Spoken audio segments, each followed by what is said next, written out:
All right, y'all. So I'm going to try to stay in better communication with y'all by answering questions. We get lots of questions, and this week I got inundated with videos and different things. I was emailed and text these different videos, and so I watched one, and then my feed, I guess, just got bombarded with it, I guess because of Al Gore or some of his rhythms or something like that. But anyway,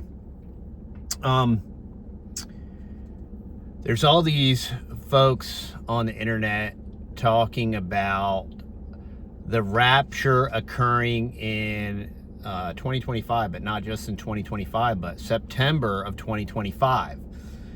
And so I got a couple of these videos sent to me, and I started to listening to it, and I was very troubled by it. And so I thought I would, I've been getting lots of questions about it, so I thought I'd answer it. And this does reflect back to the podcast I did with Pastor Tommy McMurtry about the red heifer could be a problem. A lot of that topic there surrounds this topic, but every single person I ever heard speak on this topic and making this prediction of September 2025, they ignore the fact that no man knoweth the day or the hour except the Father, or they claim it's some Hebrew idiom, and that's not what Christ meant when he said that, and they explain it away. But every single person this last week that I heard reference this rapture that is very soon and all this stuff, this imminent rapture that's going to occur in September of 25, which I guess would make it imminent until, I guess, September. But anyway, they all go to Daniel 9. That's their go-to passage. And I believe that Daniel 9 is the linchpin in general for dispensationalism. It's the linchpin for this idea of Darbyism and a pre-trib rapture and all this stuff. It all hinges upon Daniel 9. So I wanted to go to that passage. And I'll start in verse 24, and I'll just read through the end there to verse 27. 70 weeks are determined upon thy people and upon thy holy city, to finish the transgression, to make an end of sins, to make reconciliation for iniquity, and to bring in everlasting righteousness, and to seal up the vision and prophecy, and to anoint the most holy. Know therefore and understand that from the going forth of the commandment to restore and to build Jerusalem unto the Messiah the Prince shall be 7 weeks. And 62 weeks, the street shall be built again, and the wall even in troublous times. And after 62 weeks shall Messiah be cut off, but not for himself. And the people of the prince that shall come shall destroy the city and the sanctuary, and the end thereof shall be with a flood, and unto the end of the war desolations are determined.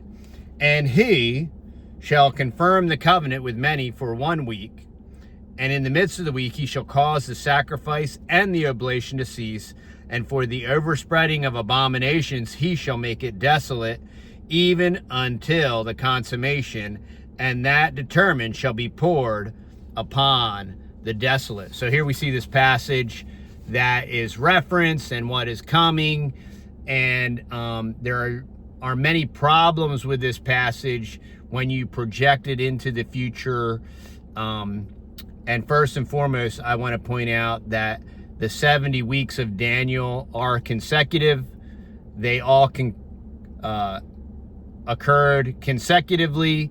Most people recognize that these 70 weeks are 70 weeks of years, and these are fulfilled consecutively. So this first week, or the first 49 years where Daniel picks up, he picks up where Jeremiah left off, and Jeremiah prophesied that the Jews, that Israel would come out of Babylonian captivity, and that the wall and the city would be built again. So it talks about 70 weeks are determined upon thy people, Israel, and upon thy holy city, Jerusalem. Okay, and know therefore and understand that from the going forth of the commandment to restore and build Jerusalem unto the Messiah, the Prince, shall be 7 weeks or 49 years. So this is explaining how many years it would take to rebuild the city and the temple. It says the street shall be built again and the wall even in troublous times.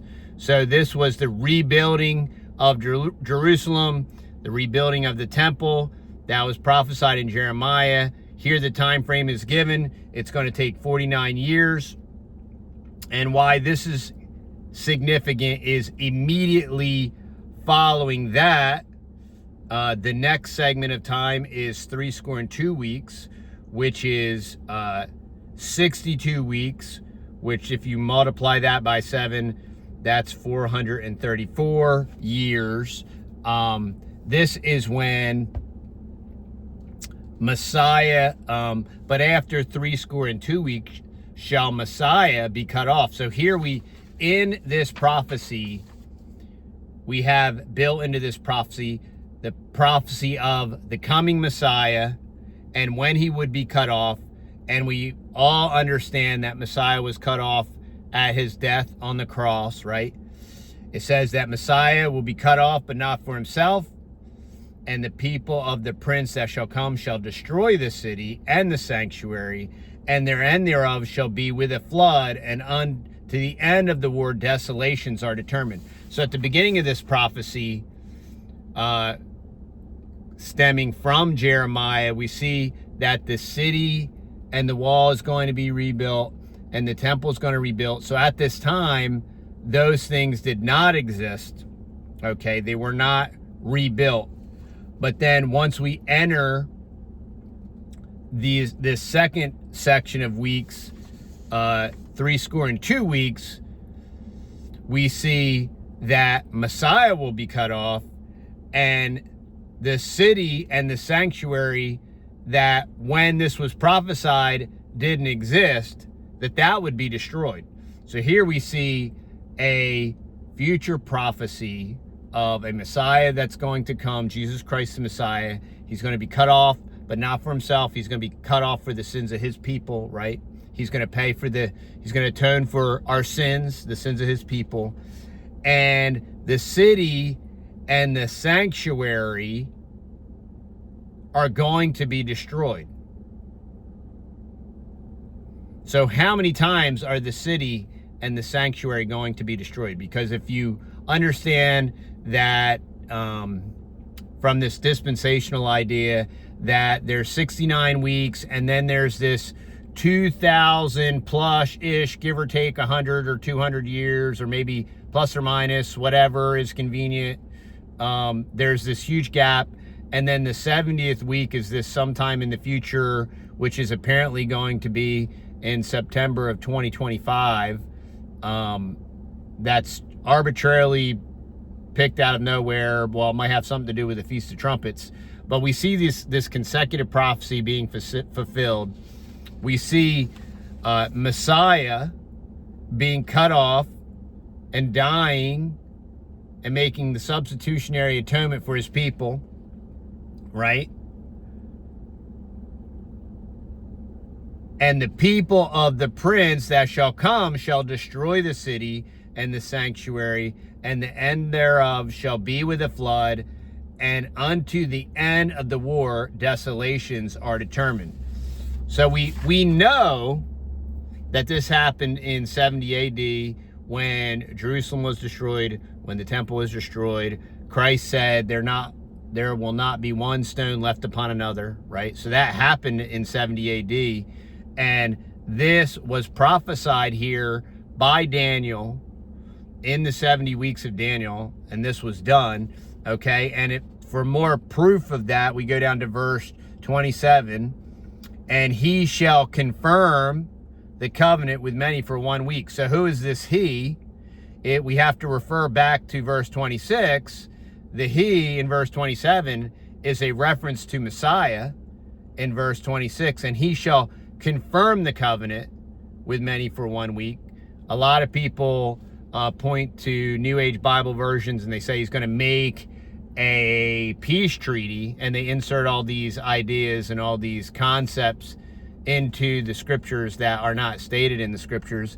It says that he shall confirm the covenant. The covenant being confirmed here is the new covenant, the New Testament, that the testator, from the death of the testator, that Christ confirmed and sealed with his blood, the new covenant, or the New Testament.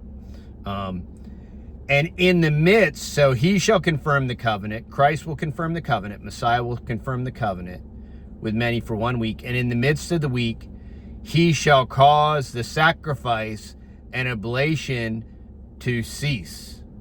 And when Christ died on the cross, Christ said, "It is finished." Many of us don't understand what is meant when he says it is finished. Like, he meant everything was finished. The perfect, completed work of our salvation. All of the Old Testament prophecies were finished. All of the Old Testament model, it was all finished. And that's why God ripped the veil of the temple in twain from top to bottom. Say, just in case you didn't understand what my son was saying, I've destroyed your entire religio-political system. I just made it absolutely impossible for you to enter into the Holy of Holies, right? And sprinkle the blood of sacrifices, because I just ripped the veil in twain from top to bottom. And regardless if they go and stitch that veil back up and keep doing what they're doing, Christ said it was finished, and he finished the work. And that's what's very disturbing about trying to push this prophecy into the future. There's several things. For one, in the passage, in context, you have to literally make Christ here and the prophecy of Christ, you have to turn that into Antichrist, and you have to say that the Antichrist is going to make a peace treaty with many for a week, and in the midst of the week, he's going to break the peace treaty, and this way you can make this work with some kind of revelation concept of, 3.5 years and all these different things. But clearly, this is not referencing that. He, Messiah, will confirm the covenant with many for 1 week, and in the midst of the week, he shall cause the sacrifice and oblation to cease, and for the overspreading of abominations, he shall make it desolate. Christ said there won't be one stone left upon another, and in 70 AD, that happened. In 70 AD, they were crucifying people in Jerusalem to the point where they ran out of wood. And if you read the works of Josephus, all the Christian believers in Jerusalem fled for the mountains, and according to Josephus, no Christian converts died in the siege of Jerusalem, not one. And that was all fulfilled here in Daniel 9 and in Daniel's 70 weeks. And these 70 weeks are consecutive. And in the same way that they were consecutive through the first 69 weeks that prophesied the death of Messiah, that next week also prophesied the destruction of the temple and the destruction of Jerusalem, which happened. Now, does that mean there's not going to be some future temple? No, of course not. It's very geopolitically expedient for the Zionists and the UN and the they, them, and those, and everybody that wants to blow up the world and nuke the world. It's very expedient for them to have a rebuilt temple and to do all this sacrificial stuff and to blaspheme God. The same reason they wear their tiny hats to blaspheme God is the same reason that they want to burn red heifers and sacrifice animals, because it blasphemes the finished work of Christ. And that's my point regarding this third temple. An Antichrist can't desolate a third temple, because a third temple will never be blessed, because it's blasphemous to God and the finished work of Christ. So y'all let me know your thoughts down below. I want to start doing more videos like this, and just trying to answer more questions and stay in communication with y'all. I think this is the most efficient way to do it. So let me know what y'all think down below, and hopefully like and share this video. If anybody's been sharing you all these, I'm talking about hundreds and hundreds of videos about this coming rapture that's happening September 23rd or 24th or 25th or whatever. This coming September, this rapture is going to happen. Even so, come quickly, Lord Jesus. No man knoweth the day or the hour. Could it happen then? Yeah, but it won't be happening then for any of the reasons that any of these folks are talking about. There is one last Trump, and I don't think it's Donald or Barron. There is one last Trump, and there is only one second coming of Christ. So there's one second coming, and when he comes, every eye shall see him, and he is coming at the last trump. And there's not multiple Trumps. And I hope y'all have a blessed day. I hope this helps you. Hey, if this helped you at all, go on over to TheTexasBoys.com. You can support us over there. That's how I help supply for our large family and small farm. And we love and appreciate y'all. The best is yet to come.